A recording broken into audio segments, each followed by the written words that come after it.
I think apart from me, there are millions of Indians who want to know the same thing. You're highly talked about. I also feel that there are so many things which people have just heard and started building their own narrative about you. The first question is, why are you doing this after 9 years? There are thousands of people who must have reached out to you over the years. Why all of a sudden the need after 9 years that, okay, I'll say yes? And yes to us. Why? Very good question. Nice place to start.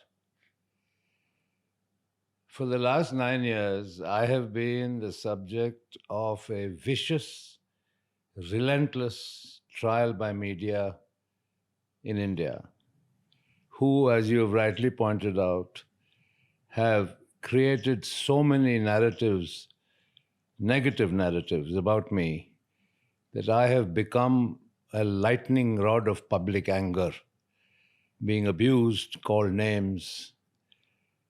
And that was very unfortunate, both professionally and personally.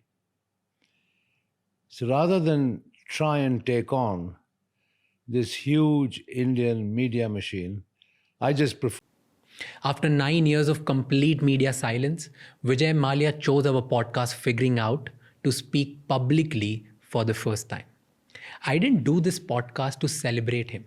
I did it because I was curious.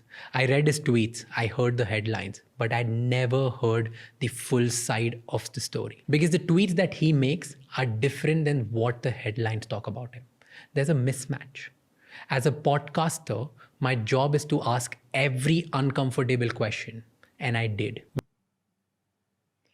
I still remember the anchor of one media channel in 2016 shouting and screaming on the television, saying, Vijay Malya, I want to see you in jail clothes. I want to see you eat jail food, with an image of me in, in jail attire. What for? I always wondered what for. Subsequently, chor, पैसा लूट के भाग गया. क्या पैसा? क्या loot? Nobody bothered to step back and think. But it was very easy to fling false accusations day after day and get away with it. One of the reasons I agreed to sit with you today is also because it is only very recently that finally the government of India